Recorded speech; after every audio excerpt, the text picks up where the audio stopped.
It's still the same day as I'm filming like 7 videos, but do you ever just like change your entire outfit for one thing because...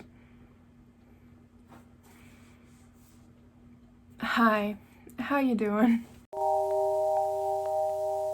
Hi, says the girl with the right eyes that pairs pretty well when she hits you with the soft smile. Hi friends, it's Rory. Hey Adora. Today I'm gonna do a She-Ra video because I'm gonna wait and release this around the first year anniversary of season 5 coming out, and that's gonna be whenever this is posted, and so we're doing a She-Ra related video. Hi, if you don't know me, She-Ra is one of my favorite shows. I cosplay 2 characters from She-Ra. These are them. I'm in the works actually of cosplaying a 3rd and possibly 4th character from She-Ra because I don't know how to stop. As you can tell from the title, today's video is gonna be me recommending a book to a She-Ra character. I guess this could be like a book that I feel vibes with the She-Ra character type of thing. So I have most of the main characters, most of the Princess Alliance, and yeah. So we're just gonna do a nice, fun, chill video, and not think about how it's been a year since I felt true happiness. That is a joke. That is a joke. Let's go ahead and get started. So, main character, my kin, Adora. For Adora, I would recommend the Rise of Kyoshi book. I talk a lot, especially on Twitter, about how Coeur and Adora are the same character in different fonts. And I kind of feel the same way about Kyoshi, because Kyoshi and Coeur are so similar and Adora is just them in a different font. But specifically, when it comes to Adora, I feel like she would really love this book because it kind of deals with having to, you know, like having to grow into the role that you're given, which she is given with She-Ra. It has to do a lot with imposter syndrome and like feeling like you don't deserve the role that you're given, with Kyoshi for the Avatar, Adora for She-Ra, naturally. Imposter syndrome up the wazoo, which Adora has so much of. And then naturally a sapphic relationship, which is like the big thing about She-Ra, is that it is sapphic AF. So yeah, that would be the book I would recommend for Adora. Up next, we're gonna do Catra, naturally, the lesbian factory girl herself. Have to have her. And for her, I'm gonna recommend This Is How You Lose the Time War. It's my favorite book, but it's also enemies to lovers, different sides of the war. The way that Red's character in general is so Catra. It's just so remarkably Catra. This book, she would absolutely love it, and you cannot tell me otherwise. Like, look me in the eyes and tell me that this would not be Catra's favorite book. I'll wait. So for Glamour, I'm going to recommend her the entire Lunar Chronicles. Here's why. Tell me she would not love Scarlet. Look me in the eyes. Look me deep into my eyes and tell me that she would not absolutely adore everything about Scarlet. I know she will. 100% she will. But also, she'd like identify with like the fight against Lavana and like the Lunars. She would get so into it. Also, Lunar Chronicles, She-Ra have the same type of vibe. Once again, Scarlet, Glimmer have the same type of vibe. Like, tell me she wouldn't. She would. We all know she would. Up next, we have my beautiful baby Bo. I love him.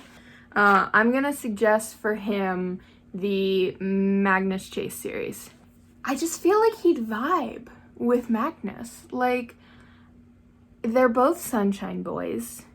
They're both, like, super supportive of their friends. They're both, you know, they both like adventures, but kind of feel like outsiders a little bit, because Bo talks about like how he is not a princess, and so he's a little bit on the outside of that. But mostly it's the friendship between them. Also, he would fucking love Alex Fierro. Like, he would fucking love Alex Fierro. I guarantee it. He just would. Honestly, there's not really much of a reason other than they have the same vibes. They have the same vibes. Up next, we have my girl, Scorpio. Scorpio is my favorite character in She-Ra. She's my baby. She's my world. I love Scorpio. And so for Scorpio, hi. This is a brief interruption. Also, hi, change of hair color. Wasn't exactly how I was expecting to announce that I changed my hair color, but here we are. I'm going to replace the choice that I made for Scorpio, even though I still stand by that choice that I originally made, for a book that I literally just finished right now. And that is She Drives Me Crazy. This is such a good book, my god. I feel like this is a good book for Scorpio because, first of all, it's just a good book in general.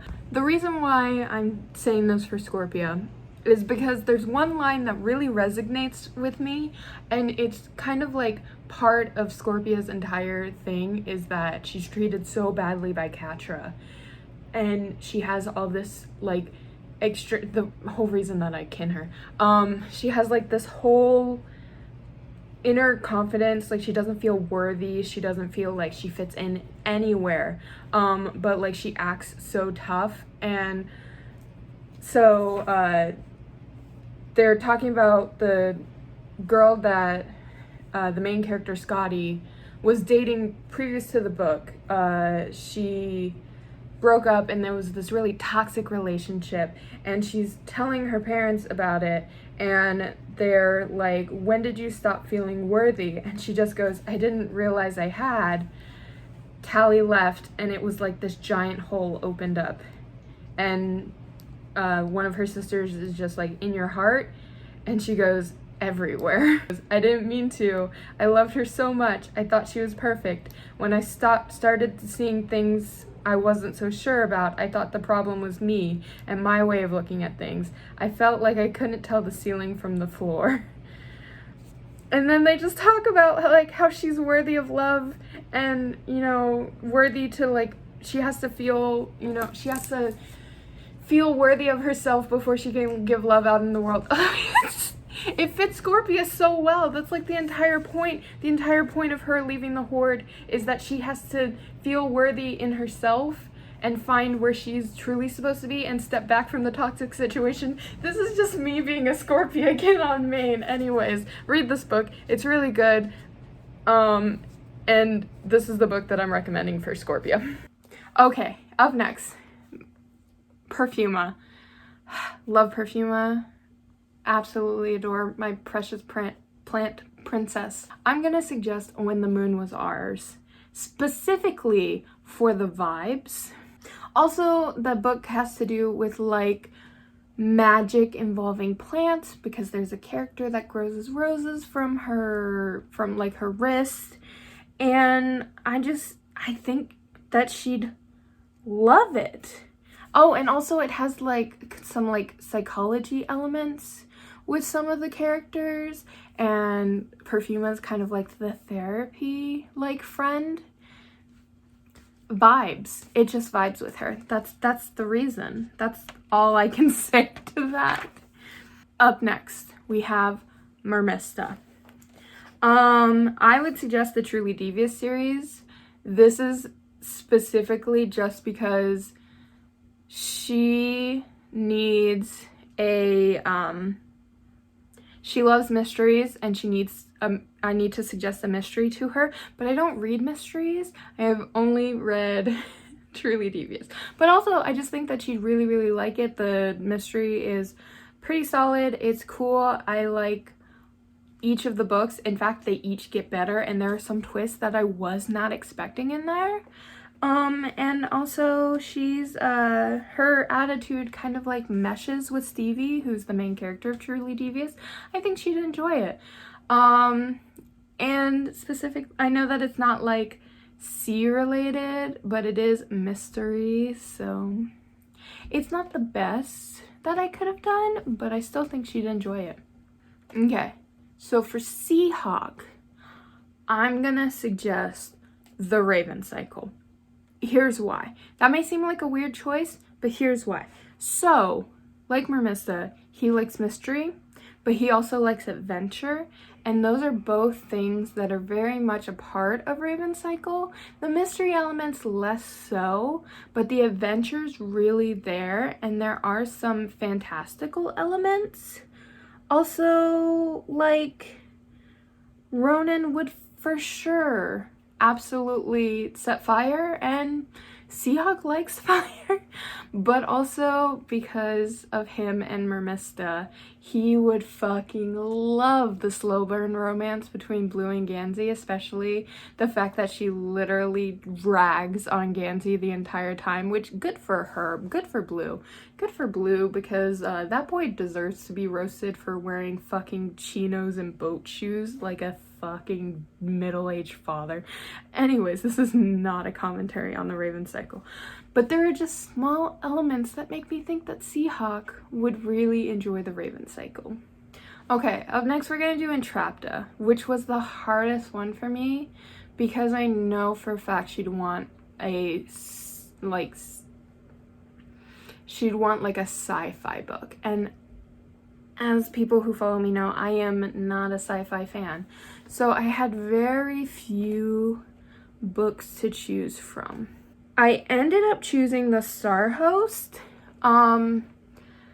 because there is like the point of the main character is literally that they control tech, but they're also like traveling on spaceships, and that's something that Entrapta likes a whole heck of a lot.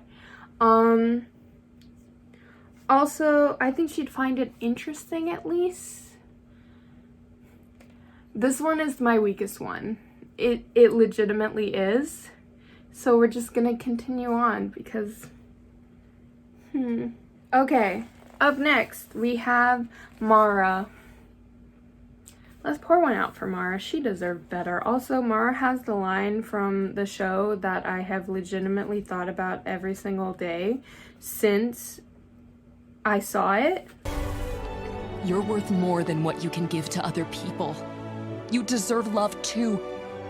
So for Mara, I'm gonna suggest Ella Enchanted because I think she would know how Ella feels, because Ella's whole thing is that she is trapped in her curse and has to do whatever anyone tells her to do, even if she doesn't want to, and it's about her trying to break away from that.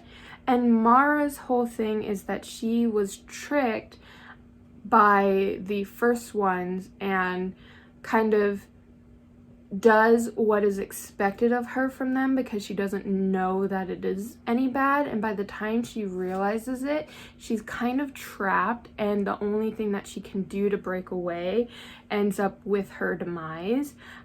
I think she would she would like see the similarities between her and Ella, but she would also really enjoy the fact that Ella got a happy ending that she didn't get, which, by the way, Mara deserves a happy ending. That's all she deserves. And last but definitely not least, Swiftwind, which is Do You Know How to Shut Up by Michael Stover. This is a Swiftwind hate page. That was a joke. I don't actually have a book to suggest for Swiftwind because I don't really care about Swiftwind a lot because he's kind of annoying. Anyways, that's it. This was just a real quick fun video. Please talk to me about She-Ra in the comments. I'm so excited. Today's fanfiction of the week is a fan fiction called Things That Matter More Than Winning by CptnDXD. It is literally just a She-Ra version of This Is How You Lose the Time War. And I read it through and it was fantastic. It completely makes sense with what it is. Basically, they kind of like diverge canon from season 1, so that it's been a couple of years since Catra talked to Adora, and then Adora ends up leaving her a message and they go along with that, and it's just so fucking good. It is. Whoever wrote this fan fiction, they really understood the assignment when it came to rewriting a version of This Is How You Lose the Time War, because it felt like I was reading it. 10 out of 10. As always, I'll have the link down below. As always, I hope that you guys had a great time with me today. There are links down below to where you can register to vote, see what issues are happening in the world right now, ways that you can help make the world a better place. I hope that you guys have a great rest of your day. Bye, Adora. I really am going to miss you. They don't wanna talk, they don't wanna feel the voice in my head saying I don't think I'm. They don't wanna talk, they don't wanna feel the voice in my head saying I don't think I'm real, I don't think I'm real, I don't think I'm real, I don't think I'm real, I don't think I'm. I don't know where my head's been at.